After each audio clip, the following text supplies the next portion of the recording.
let me ask if there's any announcements that anybody has and of anything going on. I know, I'm hoping that Dr. Clark can come later to talk to us about some things that are going on, but does anybody have any other announcements? Henry, was your hand up? No, but I was going to say there's election coming up and that people ought to vote. Vote early or vote on election day. That's right. Thank you for bringing that up. And I've been asking people if they've heard of any harassment or intimidation at the polls, and I had been hearing nothing. And just was talking to somebody last night about that. And as soon as I got off the phone, I looked on Facebook and somebody said that they did have some downtown of at least one person driving by and yelling some stuff. Did anybody hear, has anybody heard anything else about any type of intimidation at the polls?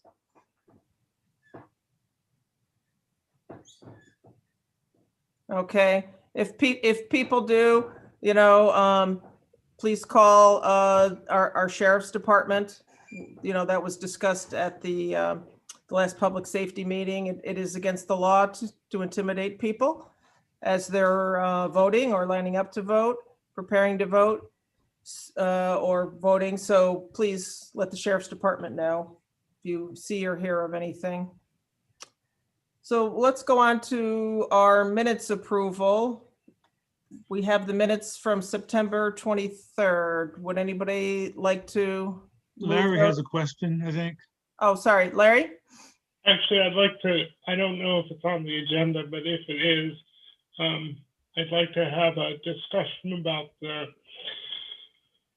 anti-Semitic and racist graffiti that has been appearing in the city of Ithaca and in other places, just to see if the county could have a response. Okay. Why don't we put that at the end of our discussion items? So that would be D in our discussion items. Thanks, Larry. And yeah, I don't see that we have a section. Maybe I'm wondering if Kathy, could you add to the beginning where we have welcome, introduction, and announcements, maybe ask for any changes to the agenda on a regular basis? Because I like to ask that if people have anything. Sure, I can add that as an agenda item. Okay, thank you. Does anybody have anything else they want to add to today's agenda?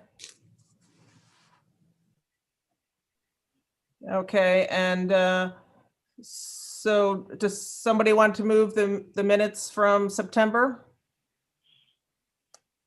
Let's see, I see Henry and seconded by Kate. Any discussion on the minutes or any corrections? Okay, and welcome, Dr. Clark. Okay, so we're going to do a roll call vote to vote on accepting the minutes. Henry?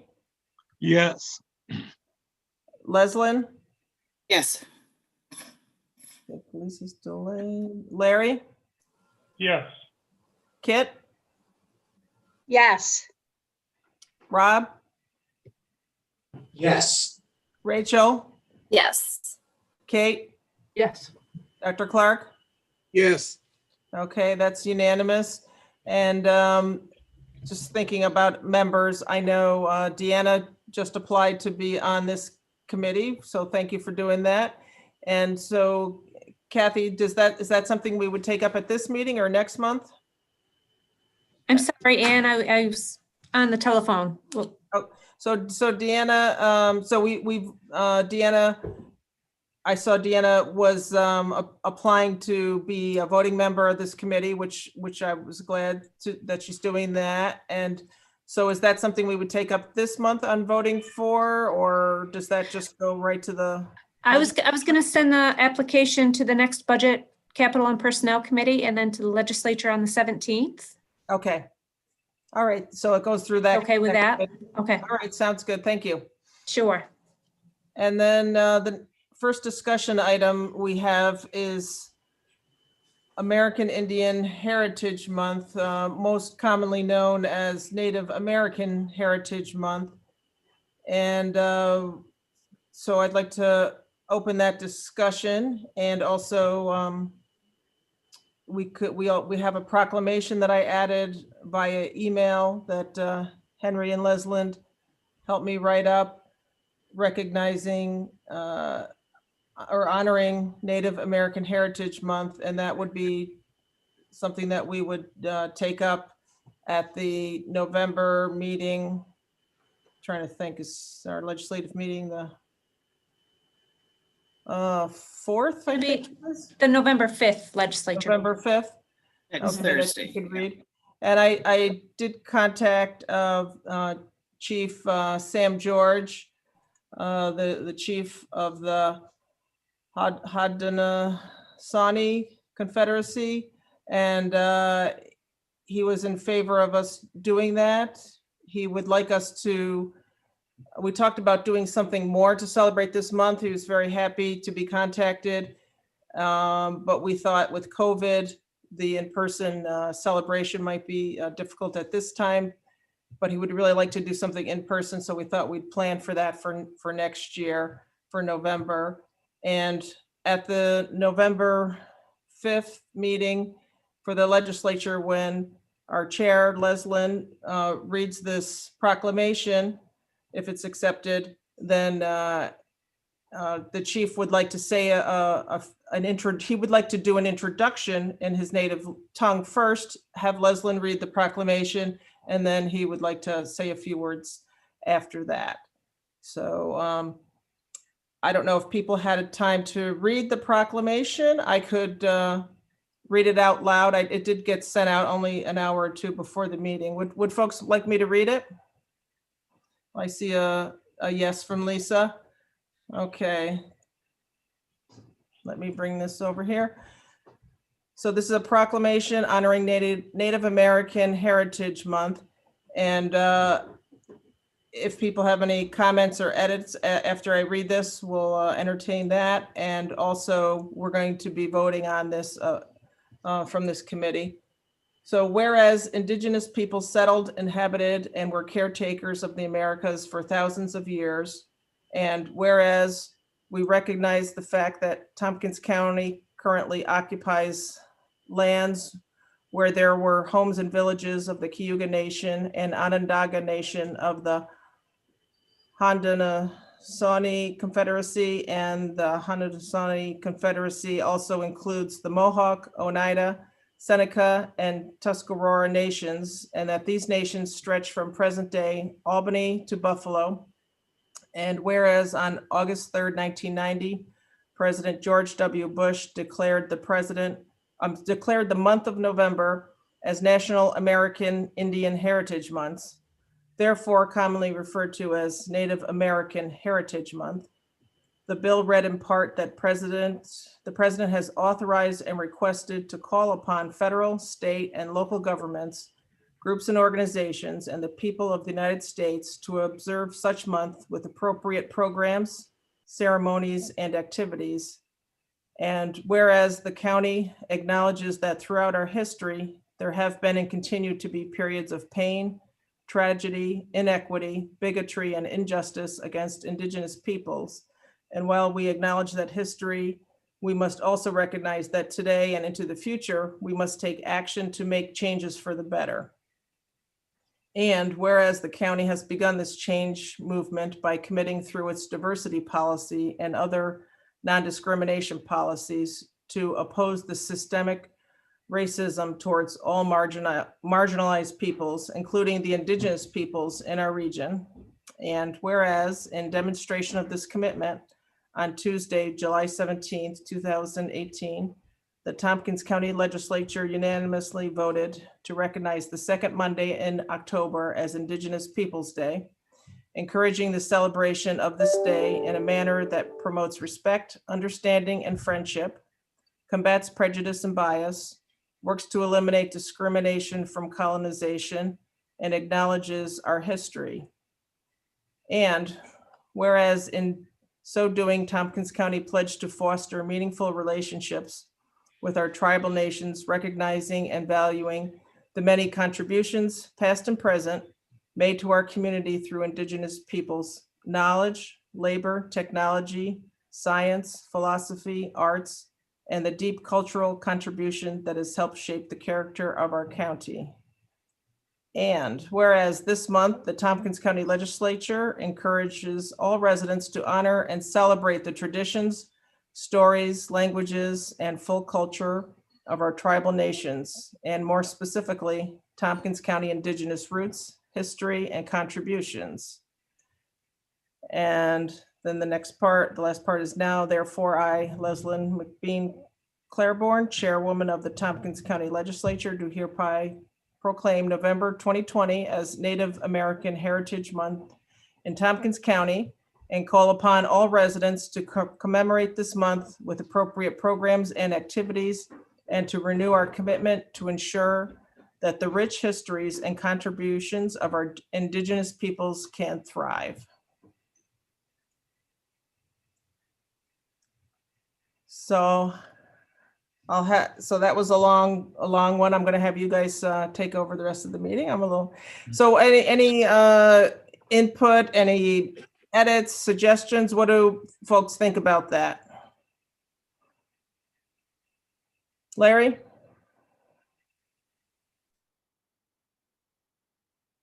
Larry, you're on mute.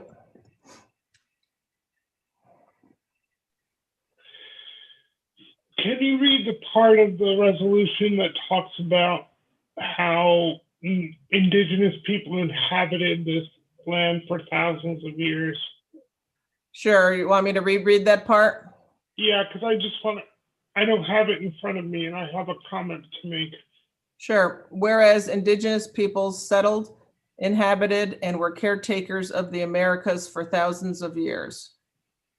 And then we talk about. You want me to read the next part? In the second whereas, what do we say? We recognize the fact that Tompkins County currently occupies lands where there were homes and villages of the Cayuga Nation and Onondaga Nation. Do you want me to keep going? No.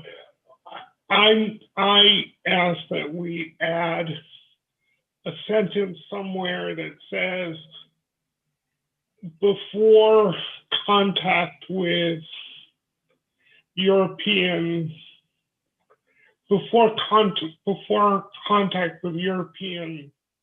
settlers, or whatever we want to call it, because that's really when what people normally think of as when the problems began. So I think we need to speak to that. And I don't exactly know how to put it, but I think to not say that sort of leaves out a piece of history. I also wonder about the word currently, if somebody could speak to why that's in there. That would be good. The word currently? Yeah. But does somebody have a suggestion for how to phrase my first point, which is about European settlement or invasion or contact? Well, one idea might be to, place it. Here, I'll just read the first sentence. Whereas we recognize that Tompkins County currently occupies lands where, prior to contact with Europeans, there were homes and villages, et cetera, et cetera. That might be a way to do it. Yeah.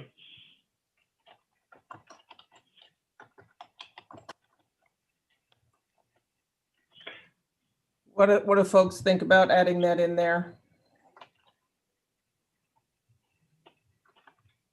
Annie, can you please reread the first sentence? Sure. The first whereas. I'm just putting this in there in my draft.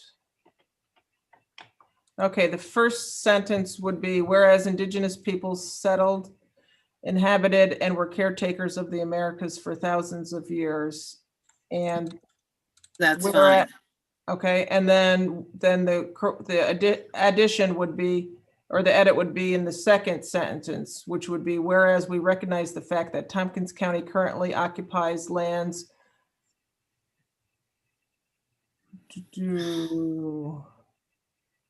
where prior to contact with European settlers,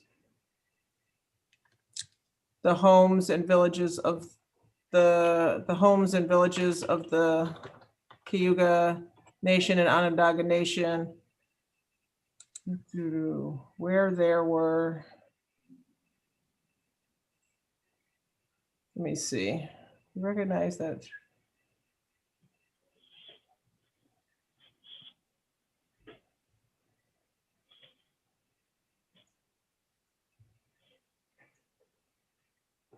Okay, so I'm going to reread the second sentence, the first part of it again. Whereas we recognize the fact that Tompkins County currently occupies lands where, comma, prior to contact with European settlers, comma, there were the homes and villages of Cayuga Nation and Onondaga Nation.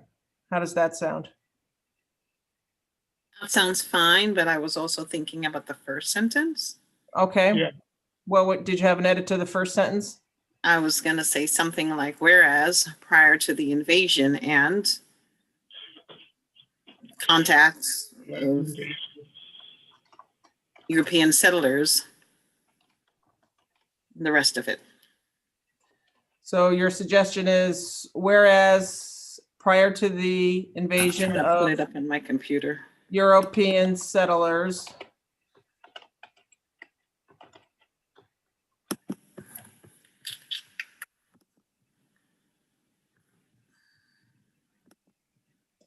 indigenous peoples settled, inhabited, and were caretakers of the Americas for thousands of years.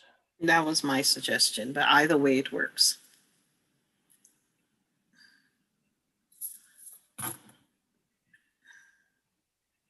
I like it in the second one because it's almost like a chronological thing, like, you know, because they were here first, and then it talks about us, you know.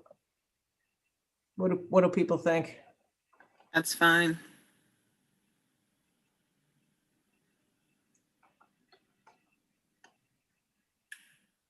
Do we want to, so for the second sentence, can we change it prior to the invasion of European settlers, Larry? Would that be okay?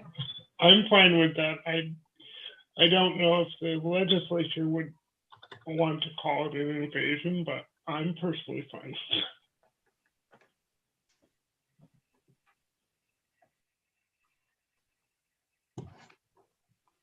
How about other folks?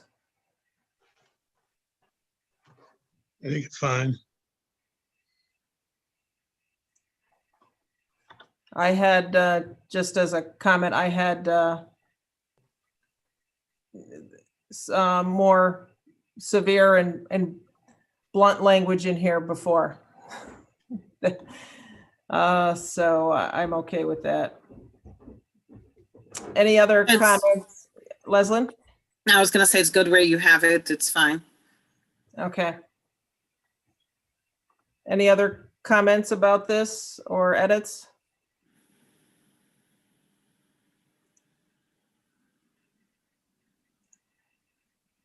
Okay, so Sorry. Annie, I'm was sorry, just- Annie. Oh, sorry. The second to last whereas, mhm.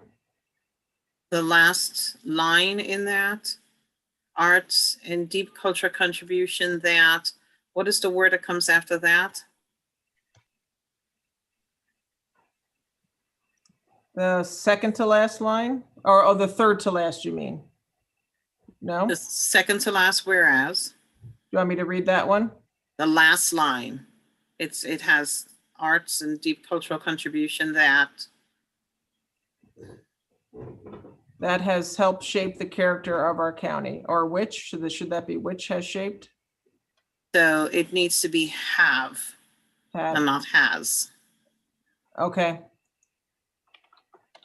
I know you mentioned in your email that there was some typos. Because I didn't have a chance to reread it, and I apologize for that.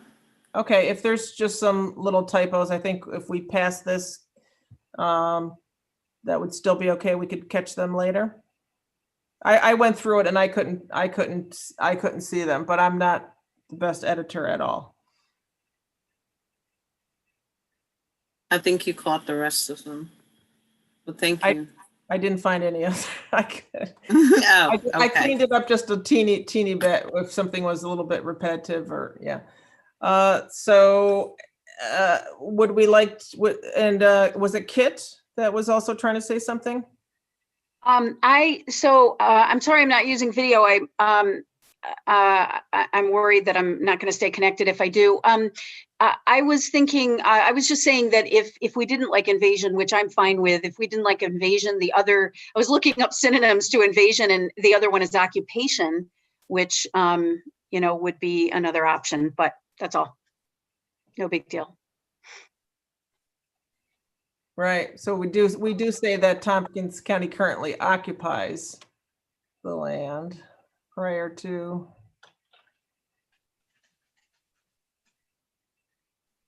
Yeah, so it could just, you could stay with the same and just say that it was an occupation. But again, I'm fine with either, whichever makes sense. Well, as I was looking up some different things to put in here, and several different sources said, call it what it is, be honest. The more we, if we soften these things too much, then it's not accurate, it's not true. Sure. So Leslyn, you're going to be the one reading it. Are you okay with it? You're asking me? This is your name on it. You're asking me? Okay, she said. Here's my thing with this proclamation in particular. Uh-huh. There was one thing when it was moving a proclamation or a resolution for changing the name of the second Monday in October. This is much more celebratory. There's already a National Native American Heritage Month. And so, I try to, as I shared in my email with you, Annie, create more of a celebration of our Native peoples. That is not to whitewash the history.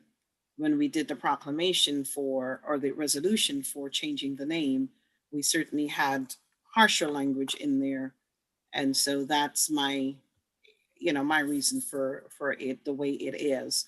That said, I can speak, I'm the scrapper. Invasion don't, I will say invasion. All of those things, that's just fine with me. So Okay, it's not a problem with me. Thank you. All right, did we have somebody move this yet? So we can vote on it. Larry, would someone like to second? Okay, Rob? Okay, so let's go through a roll call. So this is to approve this proclamation, and let me get up our members here. Let's see. Dr. Clark? Yes. Kate? Yes. Rachel? Yes. Rob? Yes. Kit? Yes. Larry? Yes. Lisa? She's not back yet.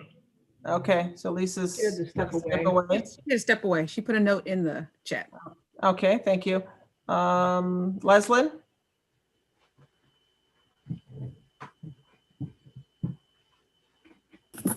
I'm yesing it, and then I have one little caveat. But go ahead. Okay, and Henry? Yes. And Lisa, we're voting on the proclamation. I'm a yes. Okay, and I vote yes, so that's unanimous yes. And Leslyn? So when I chair the Workforce Diversity and Inclusion Committee, I think it's always important, any committee, that your name be recognized in things like resolutions and proclamations. And it just occurred to me that nowhere in there does it say the Workforce Diversity and Inclusion Committee. It says the Tompkins County Legislature, or it can say the Workforce Diversity Committee encourages, or the Tompkins County Legislature, and specifically the Workforce Diversity and Inclusion Committee. We can fix that, but I just want to say that and let people know that I'll try to fix it to add WDIC in there, because I think it needs to be recognized that it's coming from the Workforce Diversity and Inclusion Committee. May I suggest then a small edit, just say the Tompkins County Legislature by recommendation of the WDIC? You rock, Rob. Rock on. Okay. Thank you, Leslyn and Rob. Okay, did anybody want to say anything else regarding the proclamation or Indigenous Heritage Month? So let's go on to the next discussion item is, I'll just say briefly, November and December WDIC meetings. Because they fall late in the month, they are around the time of various holidays and school closings. And I know some people have children at home. And so what we're going to do is combine those two meetings. And so I sent out an email earlier that also had the agenda change with the proclamation. So there's a doodle poll, or as Larry did, you could also just email me with your preference. There's 3 dates in there that Katrina, one of our clerks, helped us find 3 dates in the beginning of December. Any questions on that before we go on? Okay, and then I know Leslyn at the end of the year likes to have snacks and stuff too. So maybe we'll do bring your snacks. And let's see. The next thing is the Facing Race Conference is being held virtually this year. It's November 10th to the 12th. And I know some staff are invited to go to that. And I don't know if Lisa or Amy could speak to that of who is eligible to apply to attend that conference.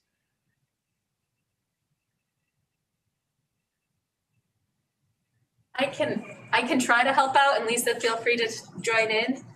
So when we looked at the Facing Race Conference, a few staff attended the previous one. I think it was 2 years ago. And so we have opened that up to the members of the Diversity, Inclusion, Infusion team, who kind of prepared the Jedi work and Deanna's position and all of that, as well as 5 additional spaces to the Justice, Equity, Diversity, and Inclusion team members, spaces to department heads and deputies, as well as both Annie and Henry have been invited. I think we're looking at a team probably of about 20 from the county. So I don't know if there are other people interested. It is a completely virtual experience, and it's 3 half-day sessions. I think it's the 10th, 11th, and 12th. Yes, Deanna's saying yes. So coming up very soon. And I did ask of the conference, some conferences will record the sessions and you can view them again later. And they have not determined how they'll make that happen or if they will.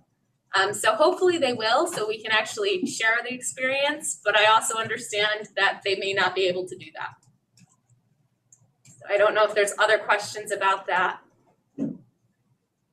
Okay. I know it's still, I looked it up, I know it's still several $100s, you know, for people to go. So I appreciate, you know, the county administration opening this up, you know, to quite a lot of people. I'm wondering, are any of the folks on the police reform task force going to be attending that or invited to attend that? I don't believe we've opened it up to that whole group, but I will also say that that does not mean that there won't be people attending from that. I believe, well, Deanna I know is attending as well as others. And I believe that there is a cohort going from the city as well, and maybe Leslyn knows more about that, but I think that there has been a grant secured to provide that. One of the other pieces too, before I forget, is that we're hoping that we can have kind of a shared experience among those members when they come back. Not that they're actually going someplace, but when they return from the conference, being able to share their experiences and think about how it applies here. And I know that there was kind of a learning community established last time, and we're hoping that we'll be able to do that again this time. Okay, thank you. Dr. Clark, did you have your hand up? Oh, only to say I will be participating. Hey, and this is Deanna. To your point of folks from public safety or public police reform being interested, I've heard back from Daniel Cornell. He'd like to participate in addition to Matt as well. It's just a matter of them being able to participate the entire time, and whether or not they're able to. The rationale is if someone's able to attend the entire conference, they would give their space to the person who could do the entire thing, as opposed to being there a day or two. But they have submitted information and registration and asked to participate, and they have responded to the call out for participants. Great, thank you very much. Okay, any other comments on that? Yep, Annie, I have my hand up, and Deanna and Amy, I clearly hear you. But I will say, if this conference were not virtual and people were traveling to it, they would be attending the conference all day for the full 3 days. And so if people are going to commit to attending this conference, that they need to commit to attending it for the full time that it is being offered. It certainly is worth it. Will be post-elections. They might be in need. I went to the conference for the first time right after the 2016 elections, and goodness knows I needed to be there. We don't know what's going to happen with this elections, but regardless of the outcome, I think it's a really great space for people to connect and support and uplift in everything else and learn. So I would really encourage you, Amy, Deanna, and Ken, encouraging your colleagues that if they're going to go, to really seriously commit to doing it, or don't go. Sorry, I'm being mean. No, you're not. Actually, we agree with you. No, I was just saying that folks have stated interest. Their names are not on the list if they cannot commit to the full time. And so they've expressed interest. And so we would not give away a space to someone who could be the full 3 days. So we will not waste one penny of taxpayer dollars. So.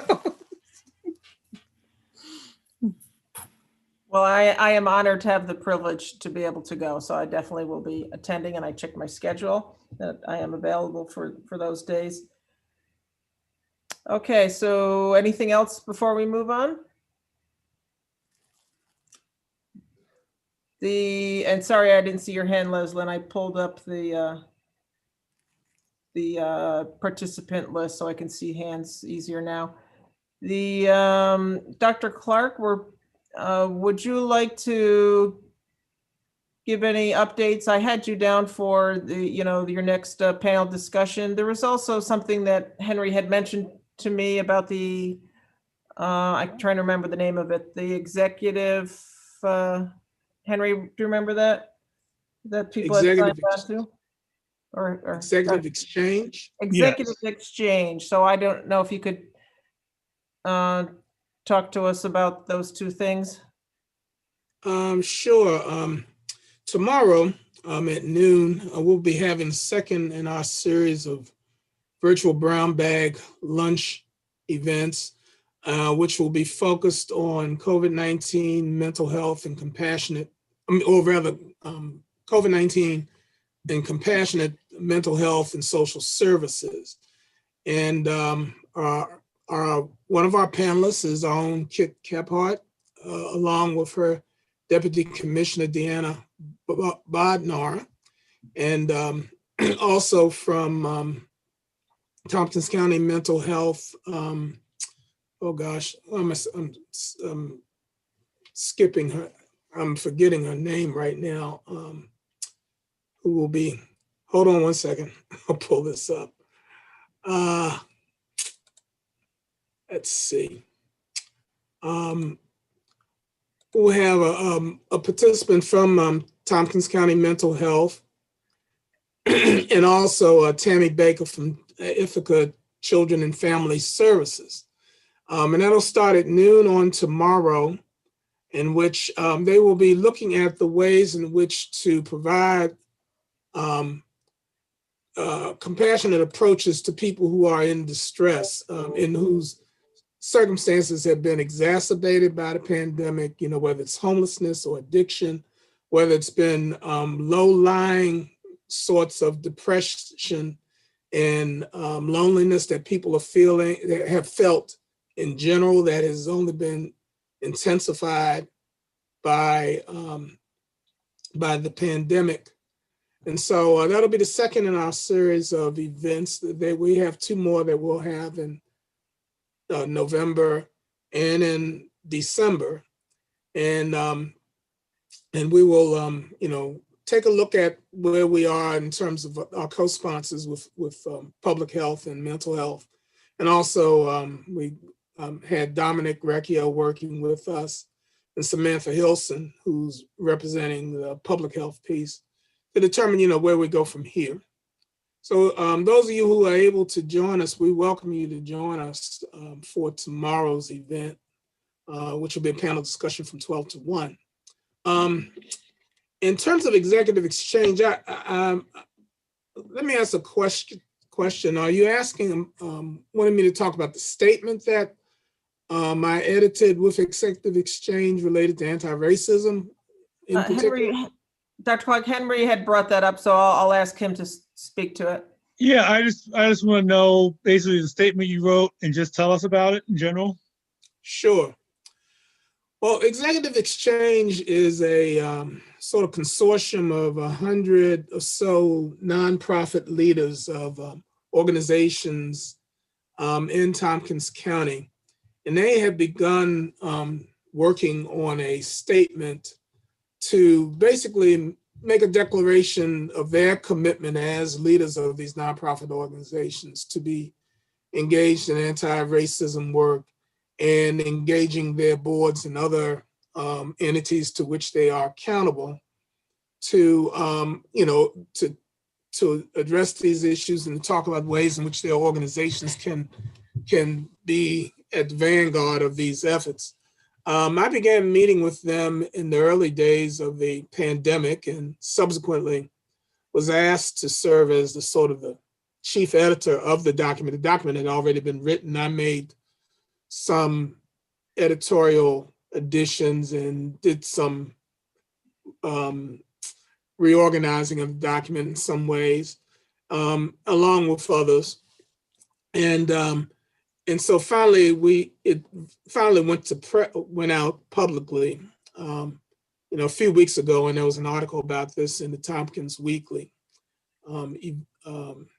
newspaper about it. And so, you know, the key thing was to really, for the leaders of these organizations to state publicly that they were going to commit to this work and that they were going to engage their boards and others around this work and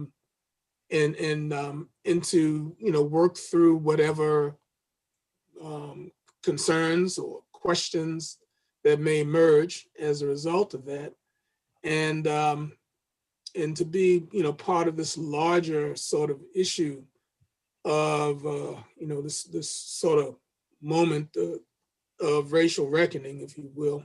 I mean, we had a great many such moments in our history. To be, you know, part of an effort to try to be part of the solution and not part of the problem.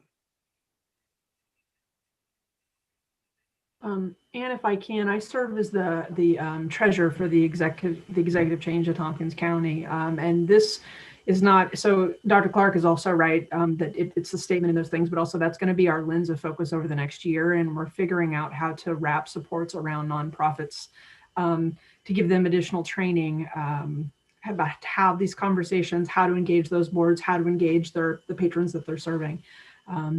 And also allowing them some extensions of things that they may not be able to get on their own because they may be small and not have the budget to do so. And so it's really sort of a guiding document for us as an organization. And I think as of last I heard, we had almost an 80% sign-on rate from all the executive directors in Tompkins County, which is pretty significant and a really awesome accomplishment.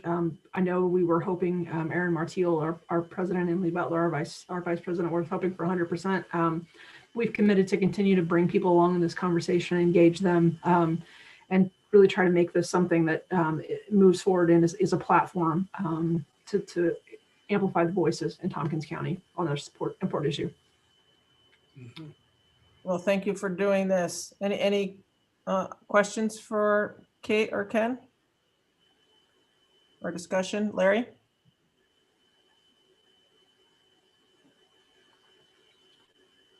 Larry, you're on mute.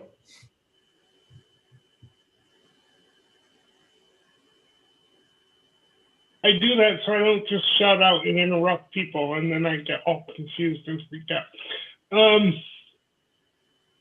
So if you've never seen or had a chance to really listen to Tammy Baker talk about her program and the work she does, come tomorrow.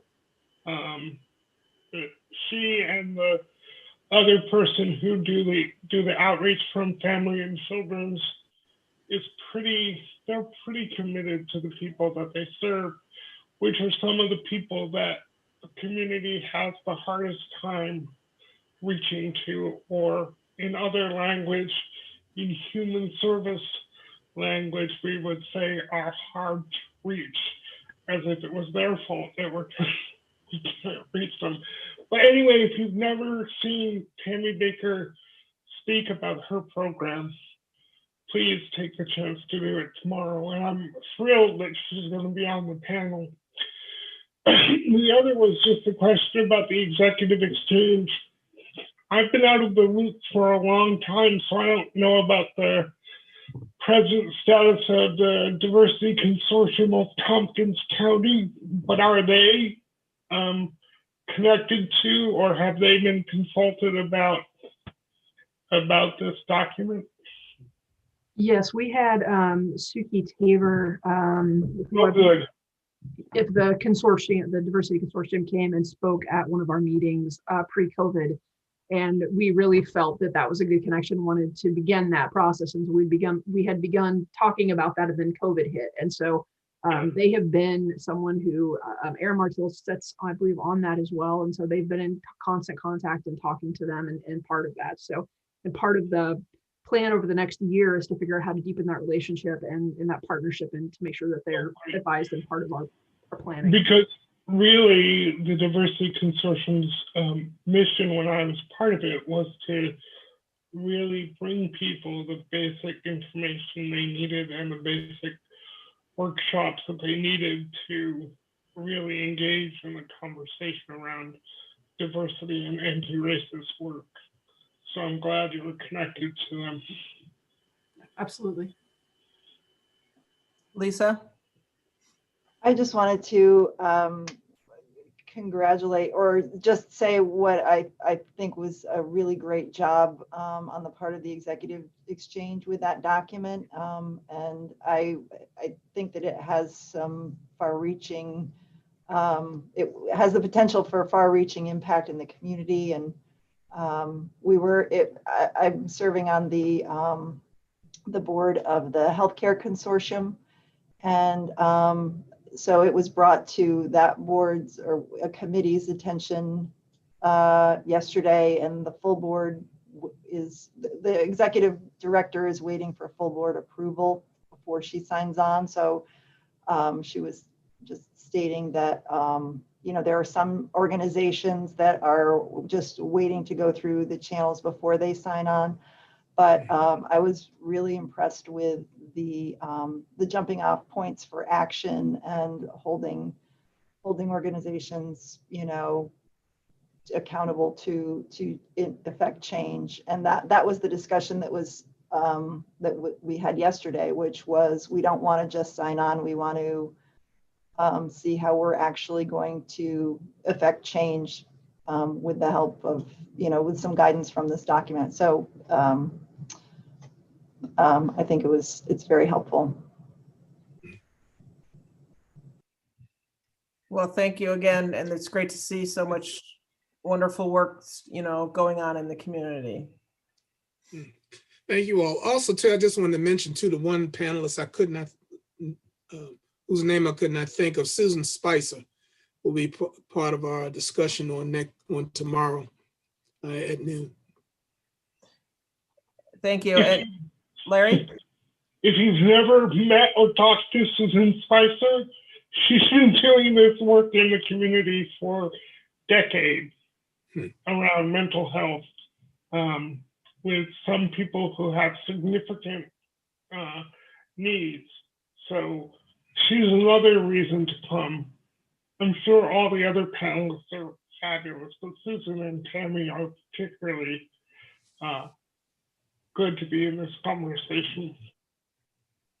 Well, Larry, I was just waiting for you to give your commentary and your thumbs up for the other two. He did leave two out. I just want to say also that the way that I watched your last panel, and I don't know if there's other ways, but it's just to go on to our Tompkins County YouTube channel. Is that what you recommend? To go watch that at noon tomorrow? Yep. Okay. Yep, and it'll be up on the YouTube channel, thereafter, if you're not able to make it. Right. Just making sure that's in my schedule for tomorrow. Okay, got it. So the next, so thank you, Dr. Clark, for that report. And You're welcome. The next thing on our agenda is we kind of put Deanna on the spot last meeting, or I put her on the, I guess I put her on the spot. I'll take responsibility for that, to see if she would have time to look at the Tompkins County diversity statement to see any updates. And I know you've been busy moving and asked to be in charge of other various things. So I'll just, have you had a chance to take a look at that, Deanna? Yes, so this is going to be a team update here. So there are various moving parts here as relates to the diversity statement. We've come to, the county is doing an outstanding job in terms of trying to advance inclusive excellence in this organization. What that has meant is that we're challenging our current processes and procedures. As a part of that, I know it was tasked with looking at the diversity statement.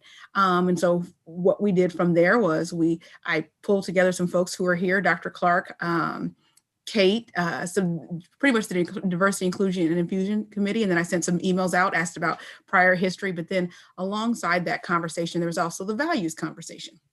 And so looking at how diversity, equity, inclusion, and justice become more prominent in the process as we look at those things. And so my understanding is where we are in the process is, I know that Jason had a conversation with Leslyn. And so Leslyn, if you would like to illuminate that more, share more where we are in the process is we're going back to the values team, looking at that more closely to identify how we move forward, but then we're going to advance the value statement, the diversity statement as well. And so we've started a draft of that, but we also, because we're trying to marry these ideas and put them together, we want to make sure there's shared language across these different things as we move these constructs within the organization. So again, there's a unity in the process as well. And so in that respect, we want to make sure there's one Tompkins County's voice from the 50,000 foot view is heard. And so I'll defer to Leslyn, or defer to Amy or to Lisa at that point. That's where we are in the process, but we are planning to reconvene that group. And so we should have a draft for you shortly, but in collaboration with the other parts of the values. So I talk to Jason just about every day, 18 times a day. I don't remember that conversation. I know I did, but I don't remember what I said. So if Lisa or Amy knows what happened there, start and I'll remember. So Leslyn, if I may, I think it's where we are looking at keeping both the value statements and the diversity statement intact, separate, yet building off of each other. And so the understanding of why we have both of those things. Our camera is jumping all over, so my apologies, but and I'm not controlling it. So that's where, that was the conversation we're referring to is, you know, the values team came here and talked about our potential values that we're rolling out to the organization and how that's incorporated in the diversity statement and how they kind of marry together. And so that's where we're at. Thank you, Amy. Ding, ding, ding. Yes, thank you. So Jason and I did talk and you know, he was wondering if we needed a diversity statement as well as, you know, a statement of values. And I will say I was very adamant in saying yes, that when people look at your organization and want to get a snapshot or diversity statement, it's sort of our elevator pitch of where we are diversity wise. And it's generally your line of sight. And Deanna used the word unity. It's the thing that it is unified or tied together with our values, which is tied together with our policy, which ties back to our diversity statement, and they all inform each other. But a statement stands by itself, that this is what we are, what we stand for. Anyone can just look immediately and see it and not have to read through our full list of values and our meanings and all of that to understand what we stand for. And the thing about our diversity statement for me is that most of it reflects back to what our policy says, but it lacks information about inclusion, equity, and justice. Justice is included sort of in, here's what the things we wouldn't stand for, but it really doesn't speak well to inclusion. And I think that's the part for me that was lacking with it. So yeah, I remember that conversation. They also need to tie in, but it should stand alone. Larry? So I was one of the original drafters of the diversity statement as well as the logo. I'd like to be a fly on that wall, so I could be included in the discussion about the new diversity statement. That would be great. In whatever way I can be. That would be great. One of the things that the group decided to do was we had, and I know everyone's been super busy, I reached out to Leslyn regarding the history and the development of the process. And so I was hoping to catch 15 minutes of your time at some point to get some history about how that process developed so that we have folks included in the process as we develop that work and move it forward. And then again, so to kind of wrap things up, because again, no one likes a long announcement or a long update. We are in process and we should have something for you in the next month or so, depending upon working in collaboration with the values team. So if somebody can pass along my email to Deanna, that would be great. Got it. I don't want to be involved in a new logo though, because I did that last time and it was excruciating. We hear you, Larry. Thank you. Kid is probably laughing behind her camera. I'm laughing hard, Larry. I have to agree with Larry. It was excruciating. On the other hand, I remember it also being really fun and having some really good, intense discussions. So yeah, those processes. Yes, it was, and we had a full rollout. We had a party to celebrate Tompkins County's commitment to diversity, and we rolled out our statement and our logo on the commons with cake and ice cream and passers-by, and employees stopped by, and it was quite an affair. So yes, we can't do it now, but yeah. That was when I first joined WDIC. I remember that ice cream party very well. You thought it would all be like that, Lisa? Yeah, ice cream every meeting. That was the catch, Lisa. Come on in. Are we saying the whole gang is still here? Is that what we're saying? It sounds like a lot of the gang is still here. Okay, so, I do have one question because someone, well, Larry, when you mentioned that, as a part of this update, re-envisioning, reimagining, updating, refreshing process, are we also including the logo? Because he mentioned that before, and that was going to be a question that I asked, because I know that Dominic is also in the process. You know, he is branding the values. He's doing all these different things. And again, we are one organization. So I was going to raise that question with you, Leslyn, as we talk about the process and how we've been, but want to take a time to recognize that sacred space and the work that's been done. But at the same time, if there is an appetite or consideration of updating that logo, that would be helpful to know as well. Y'all don't need to mess with my elephant. No, I'm just kidding. You know, things change and evolve, and we're open. So as employees talk more about it and you look at things and you see what fits and doesn't fit, I think it's all fine. Like Larry and Kit said, we put a lot, look at Larry, he's like, oh no, we put a lot of heart into it. And someone that Kit knew worked very hard on designing that logo. We even had it on our cake when we had the cake ceremony. Yeah, things evolve, things change, and people have different visions of how something can be representative. So we're open. I don't think it's that secret that we can't make a change to it. Okay, thank you. I'll just add really quick, anything that we do, one of my goals is to honor that work that's already been done. And so that's certainly something we've thought about and already have in mind, since it's been sort of a stalwart at the county for a long time. So I certainly don't want folks to get the impression that we won't be honoring the work that you've done through any designs. So. Oh no, certainly don't feel that way. We know when it was done, and Kit is still on the line, we did a lot of thinking through what's replicable, what's transferable, all of those things. And at that time, it probably was. Now with technology changing, we don't know even what's representable. Does it represent what we're looking for and what we think of when we think of diversity and inclusion? So again, nothing is sacred. Everything grows and evolves. At one point, we were talking about multicultural education and multiculturalism, and now we're talking about DEI. So it all evolves. No problems. Thank you. I would second that. You know, I look back at that logo now and I think about those pastel colors, and you know, the reality is, look at Leslyn laughing, because we talked about those pastel colors for hours and probably days. And the reality is that we were so limited back then by the technology that was available. So my recommendation and blessing is to move forward. And if there is a way to add a greater palette, I would say, please. I wished I was a fly on the wall back then.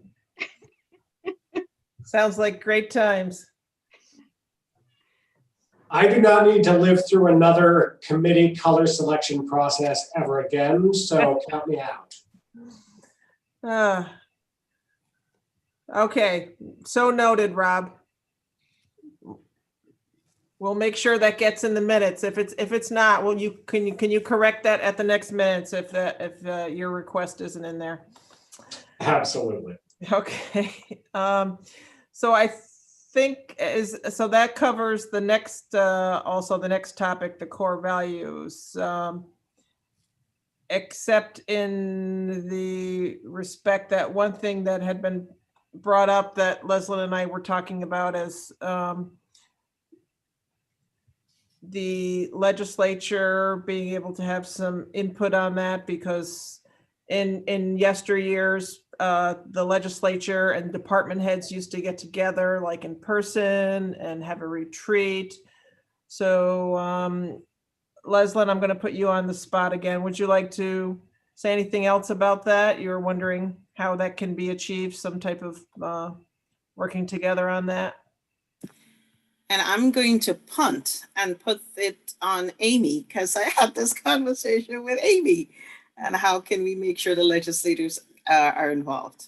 And we don't expect you to remember, Leslyn. Amy, can you tell us what? I don't. Yes, I can be Leslyn's memory again, or try. So I think what the values, as Kate and Nick presented think a couple months ago now, when selecting kind of the values that we started with, we had sent it out to all staff, employees, legislature to kind of select and hone down. And I don't know if Leslyn remembers, but we made you choose one, which she was not a fan of, because you only got one choice of the top 10 values when we honed it in. I knew that would draw her memory back. So from there, that team has started to kind of formulate the values. And I think where the involvement of the legislature and others is helping think about how we roll that out and kind of own those values and make them part of all that we do. And so I think one of the things that have happened with the value statement and the team has done is our values are going to be great and wonderful and fit us, but they're not going to be so different than other values. So when you get into kind of the values work, they look very similar. And so that's where I think there's going to be more discussion and how we own them and incorporate them. And I think that's where the diversity statement and all of that, mirroring that together. And so I think there's a lot of opportunity there. So we are close to having those values, but how we use them and hone them will be more of a combined process. Annie? So I think what I was trying to get at, Amy, is before we finalize anything, that whatever the draft is comes to the legislature, and it can come through this committee to the legislature for legislators to have input, because they might not, agree that inclusion is a value, but would rather have something else. I'm making that up. So it would be best if we're able to get legislature input. We all took part in the survey, but I don't think that post-survey, we know what came about, if there's something that's been finalized or not.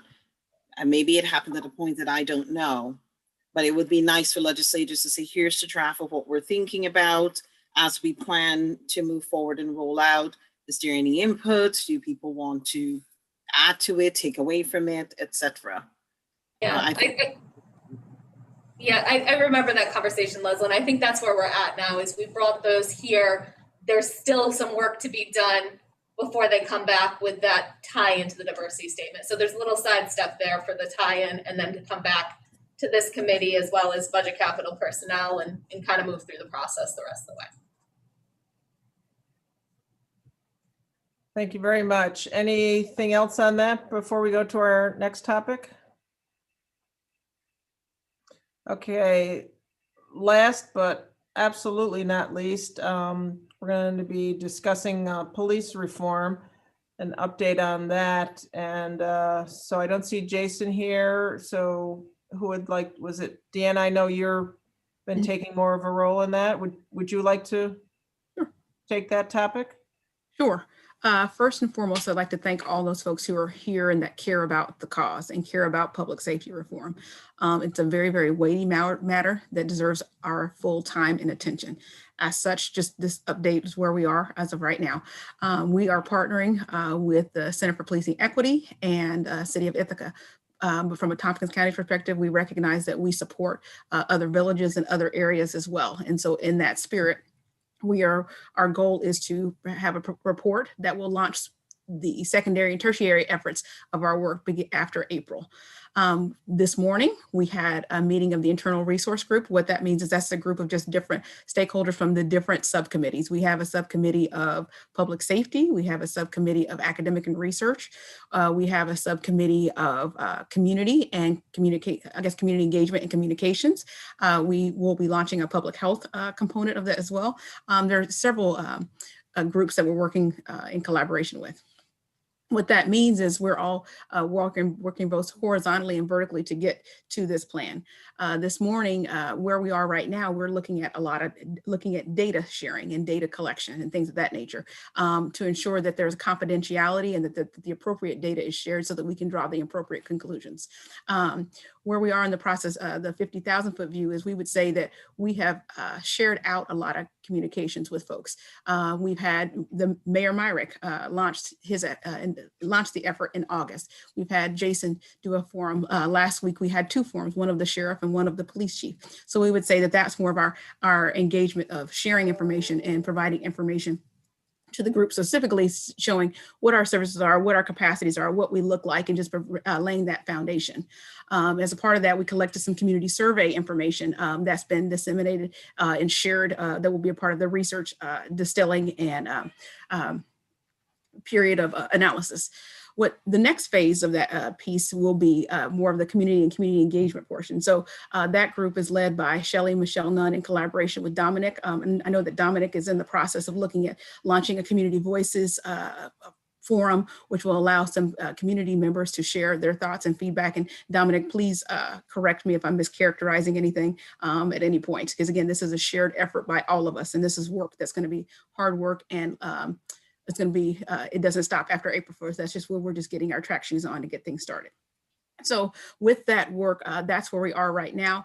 We've launched a weekly communication effort to our internal resource group to just highlight the work that's there in terms of legislature input and buy-in. And so not just as a buy-in, but communication in terms of support. We appreciate the work that Henry has done with us and helping us prepare for the County Public Forum. Also, we've had support from Rich John as well. I know he's there as well.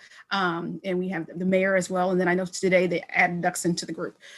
What that means is that we'll be coming back to you for input, but then also providing updates to the group as well. I know that Jason provides a weekly communication to the legislature. And so I'll be trying to add value to that communication by sharing information around the public safety reform without giving so much information where it becomes too much. So around those key decision points. Again, next phase in the process will be launching some of those community efforts, but specifically paying importance to those underrepresented groups, because a lot of folks, one of the conversations that's come up recently is that we do these town halls, we do things virtually, but what about the folks who don't have access to internet, those folks who don't have access, who don't have access to the resources that we take for granted. And so making sure that the community engagement work is weighted as such as that those voices are elevated. And as a part of that, we're in the process of working on some focus groups as well and looking at questions that relate to that information, to ensure, again, all of those voices are heard. But also, as a part of that, we also want to give voice to our law enforcement folks, because they're out there every day doing the tireless work. And so we, as a part of the focus group effort, we're looking at specific targeted groups, so those folks are comfortable having those conversations with each other. So we recognize that law enforcement, they're not serving the community, but they're also the employees here, employees of Tompkins County, but they're also citizens in our community. So we also want to make sure, as a part of the process, we give voice to their concerns as well. And so we're trying to marry those things and bring those things together, but also at the same time recognize this is a community process. And that means that we are also not just going through the process, but we're also paying attention to things that are like for the protest last week, and the protest the week before. So how are we being current in the moment and responding as such? And so our goal is with this process, one, make sure we achieve the goal of the executive order, but also really have that community change and that community impact, and that we're listening to our residents as we work through the process. And so I'll stand for any questions, or have Amy, Dominic, or Lisa, or Henry, anybody who's on here has been working on the process, and any questions that you may have. I saw Rob's hand up, and then Leslyn, and then Larry. I heard what you were saying as somebody who is chronically concision impaired about the whole not giving too much information in the weekly reports or whatnot. But certainly within the committee level, given WDIC's commitment the past few years toward looking at law enforcement, diversity, inclusion, and reform, I would certainly be interested in some somewhat more detailed reporting here within this context. Thanks, Rob. Leslyn? I am wondering if there is any idea when the community engagement processes might happen. There's a lot of anxiety out there, and it's just taking way too long for some folks. And so I'm just wondering when we can anticipate something happening, like a conversation or whatever it is. Yeah, I can add in briefly on that, Leslyn, that we're waiting on the research group to give us the questions that we would like to ask the community to make sure for a consistent process. So that's a part of the holdup. I think we're a lot closer there.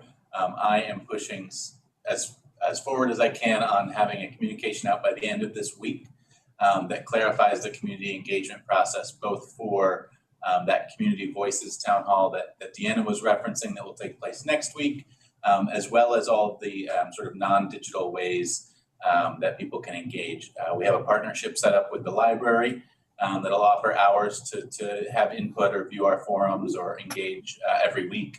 In addition, there'll be a phone number people can call and leave a voicemail, and paper surveys in addition to the focus group work. So hoping to have something out by the end of this week, and I think next week you'll see a big build up toward the Community Voices Town Hall. Thank you. That's And great. Leslie, your point is well taken. We've heard that concern multiple times, and so we are really pushing in that particular area to move swiftly, but also prudently. And so we will make sure that we reiterate that concern and that the importance of engaging community more quickly. Thank you. Thanks, Deanna. Larry? So a couple of things, and can you tell me how people who have been previously incarcerated at the county jail or at IPD or been arrested will have input as a group we certainly want to hear from? Then the other thing is, after the forum with Jason, I went and completed the survey. And so I'm wondering, the initial survey that led to Jason's presentation, I'm wondering if all of the input to the survey is going to be collated, or whatever you call it.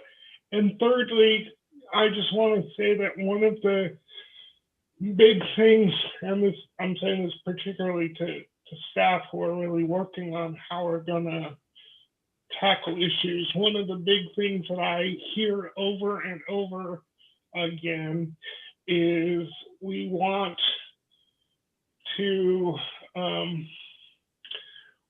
develop a different way or a better way of responding to people in crisis, particularly people who are seen as mentally ill and in crisis. I sent a letter to Jason in which I said it's a very complicated thing that has to do with the constraints of the mental health law, who can do what in particular situations. But in any case, since that's one of the primary things that people over and over again are saying, I think it's really important to think clearly about that and understand the constraints that are on the county or on the city because of the way the mental health law reads. I sent some information to Jason about a conference that's coming up, or a series of presentations that are coming up about different models of responding. So I encourage somebody to find that email and maybe go to those sessions. But it's not an easy, what people are asking us to do around mental health and people in crisis is not as easy as I'm afraid a lot of people think in terms of what we could do and who are the different people that we would want to have in the response other than police. So on the survey part of your question, Larry, there will be all of those answers are being collated. We've gone through every answer to the survey so far and removed officer names or other pieces like that to keep anonymity to the research group. So that's all ongoing, and there's some protocols and processes for that. On the mental health section and tying that in, there's two things I'll add briefly. One is, and Deanna's working on making this happen, but getting a public health subgroup to the communications and community working group. We've had some folks who have identified so far through the process, and there will be more certainly who want to be a part of that process. So that'll be one of our subgroups where we'll look at that. Mental health will be involved.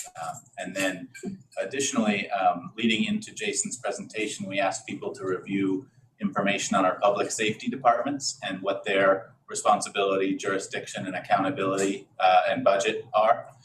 We'll be doing the exact same thing, but for health and human services departments, followed by government operations departments, followed by facilities and infrastructure and others that have less involvement. But that will show things like mental health, public health, social services, all those different areas and how they intersect with the sort of public safety system at large. So we're hoping both to have outputs toward the community on some of that, but also receive the inputs in that area and process as well.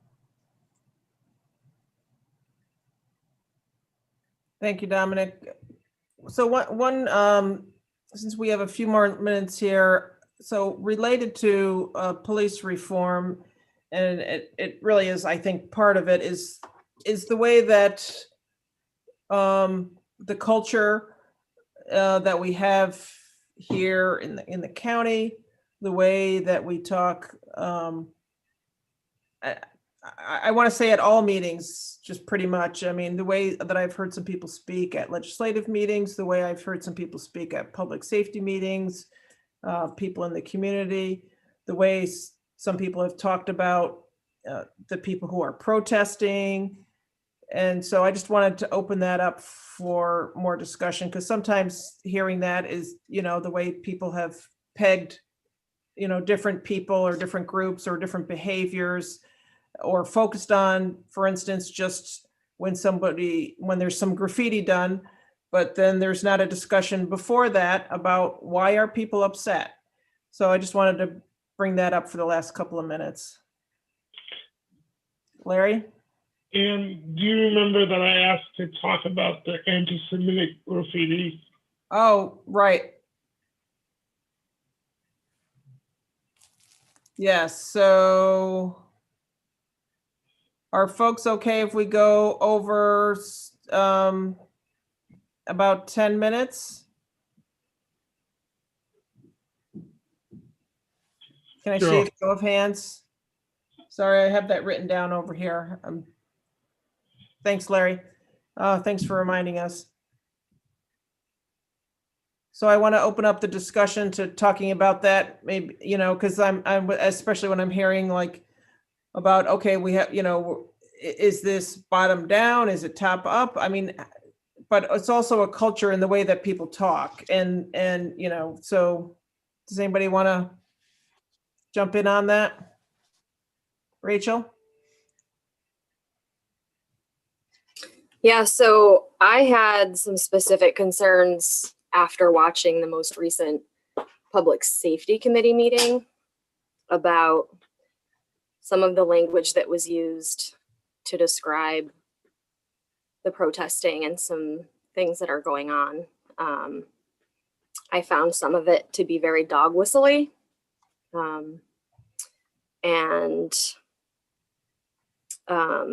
There seems to be a large generalization of the folks that are involved in the protests and the organizing in the local movement.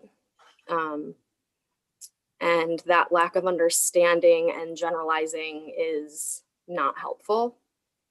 There were some people who were saying that, they don't think that people want to sit down and have a conversation. And I don't think that's necessarily true. And I think some people are very comfortable in their positions of influence, and there's a lack of understanding maybe going both ways. So to just say that people are not engaged and they don't understand the efforts that have already been made, I think is not accurate. And that was very concerning to me.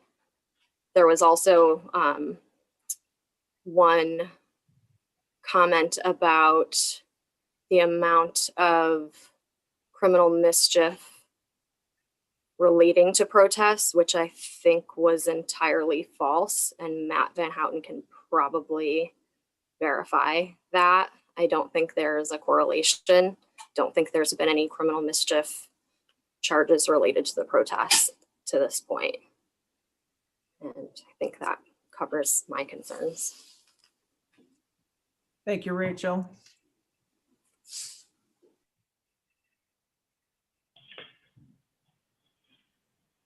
Larry? Just quickly, I think it's really important to try not to use and to encourage people not to use language like riot and unrest and those kinds of language, that kind of language, when it isn't the case that there was a riot on Route 13. And so to try to explain to people what's going on. It's one thing to be concerned about public safety and the way people are interacting. It's another thing, I think, to try to inflame a very difficult public conflict, because there is a conflict, and that's not a bad thing. But to call what's been happening here a riot, or that the city of Ithaca is dangerous, or that, you know, all that stuff, I think it's important, especially for legislators, to try to really, I mean, if there were a riot here, then there would be, then we could call it a riot, but there hasn't been a riot here. And I think legislators can be helpful in trying to talk about what's real, maybe even without necessarily taking a side.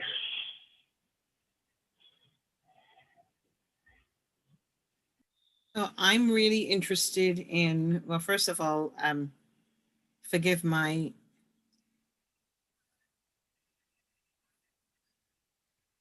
I don't know what the word is, but I don't know what dog whistling means. So maybe you can help me out there, Rachel. I honestly don't know what that means. So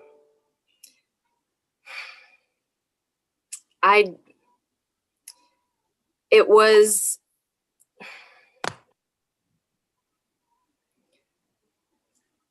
I don't know how to explain. Or anyone, if anybody knows how to say what that means. I don't know.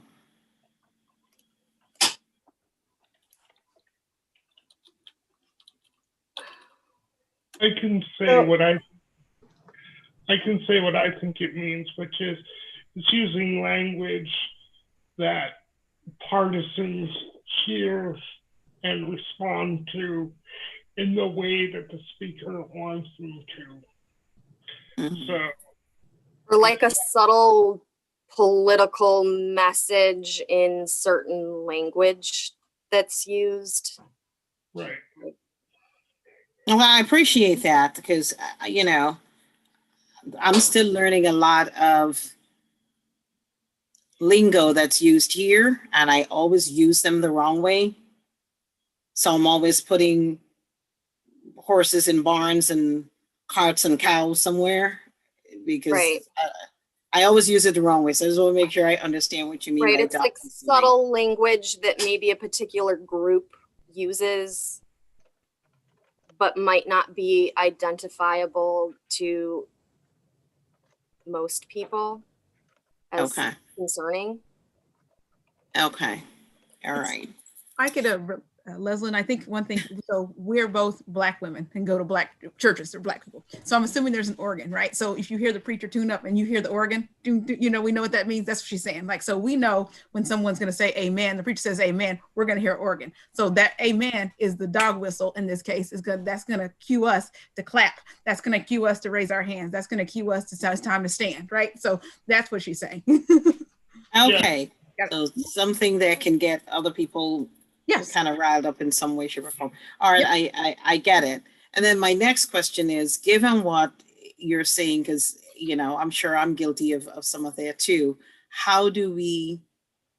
what suggestions do we have for speaking with legislators or others who might be doing these things, even, or encouraging it at committees, that we can say to them to be aware, so that you figure out how to monitor the conversation, that it doesn't go there in a way that's insulting or difficult? Because that's part of what we do in terms of advising as a committee. Here is some advice of how to do something that you don't marginalize other people more, or get people riled up more, get the amen corner amening when the other half is just feeling kind of like, I'm not amening to that. Do we have some suggestions in how we approach legislators or how we speak to committees about it? And maybe we don't have time now. I think it's a great position for a diversity officer to have a session about. You can't do it alone, Henry. You can't do it alone. Thank you, Leslyn. And so, first of all, what I would say for anybody in this context, first of all, I need to watch the video. I wasn't there. So I'm listening for the first time, hearing the information. So if we're making judgment, like we would say to anybody else with Chief Equity and Diversity, I would say, watch the tape, make sure what we're responding to, and also look around those perceptions. So that's the first thing I'm going to do. And then I don't mind. I've spoken with we're teams behind the scenes just asking some questions. So I plan to debrief with Amy and Lisa and Jason on this specific thing, because if this is happening, we should call it out. And I think it's also in alignment with the perception of the legislature, because I know that Rich John just posted that op-ed. So we want to make sure that whatever we say is continuing to push that message forward, right? Or also, we also had the legislators also had the press release the other day, right, in terms of discouraging protests, no, take the wrong word, discouraging violence, or making sure that we're being cautious in how we move forward is the right word. And so as we think about that, our messages have to be consistent. We don't want to look like a multi-headed monster with multiple messages. And so I need to do some homework, but I will absolutely follow up if that's an assignment. Certainly I do not, changing all of this is not going to be on your shoulders alone. I think we all need to be thinking through this, and that's why we're the committee who we are. So thanks for raising it, Rachel, Larry, and others. I know we don't have time right now, but I would encourage that we think about this some more and have some strategy for sharing with our entire county government.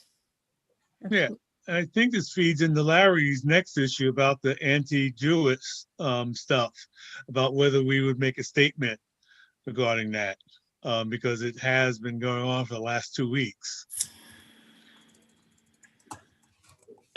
Yeah, I was going to make a quick suggestion. There's pretty good coverage of the type of graffiti that's been going on and who's been targeted at the Ithaca Voice. So I was going to suggest that Leslyn write a letter to the editor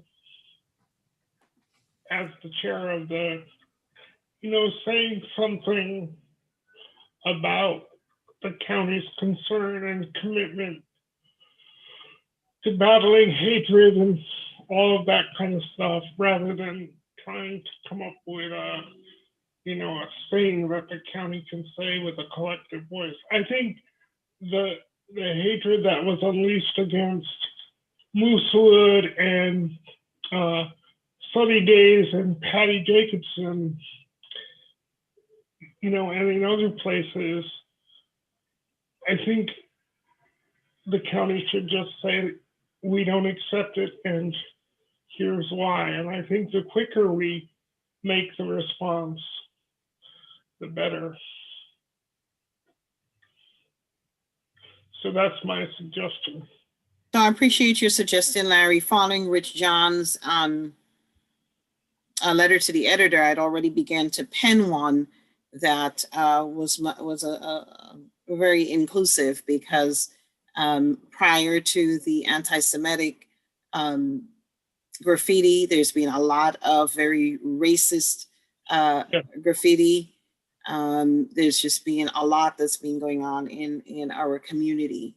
So, but understand that anything coming from the chair of the legislature, individual legislators can write a statement very easily and it goes. The chair of the legislature supposedly represents all of the legislators. And so it's not going to be a quick process because everybody has to sort of vet it before I can publish anything. Because when the chair speaks on behalf of the entire legislature. When Annie speaks, she doesn't speak on behalf of the entire legislature. Henry can write a statement. So just so you understand how that process works. And, but yes, I think we should have a comment. How about Reverend Clark? You know, I'd be happy to write a comment. I don't have a problem with that. Right, but I was wondering, how about pass Reverend by all Clark? of you. Right, how about Reverend Clark as the human rights officer? Yeah. Yep, we can too. Yep, we can do that. I think that'll be Yeah, fine. I was just trying to get to the quickest process we could. So I didn't want to have this body create a resolution and then send it. But I understand completely that you can't just say what you want, which must be annoying. But also, you don't know, Larry. If only you knew. Also a new skill set, a new skill to learn. If only you knew. Resume. You have to bite my tongue sometimes. Not often. As we think about that, just one comment as we, in addition to what we're not, I'd like to say what we're for as a part of the letters, you know, or whatever statement we make, you know, as we disavow hatred, discrimination, anti-Semitic behavior. I think we need to be really forceful in what we stand for and what, you know, what we deliver, you know, so that we can be the opposite of whatever we're disavowing. So that's all I was gonna say. Thank you. The pets are showing up. And if you would just indulge me, and we'll continue this conversation real quickly.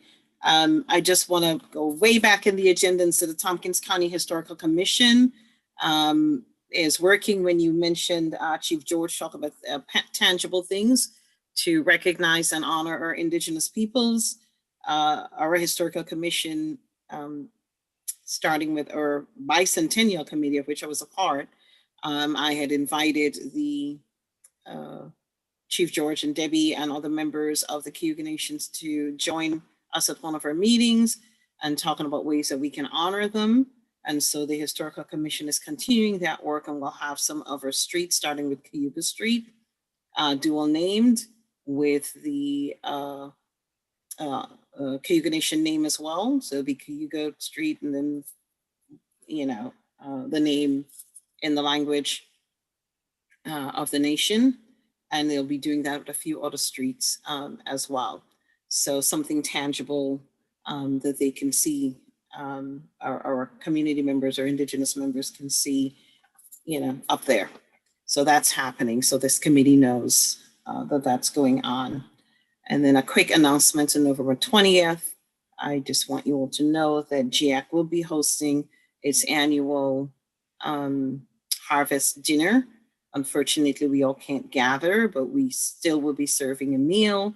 A lot of people look forward to it every year. It will be, you know, takeout. So you can order in advance. We prefer that people order in advance. It'll be turkey and all the trimmings. And then some, y'all know how we do at GIAC. We be feeding folks.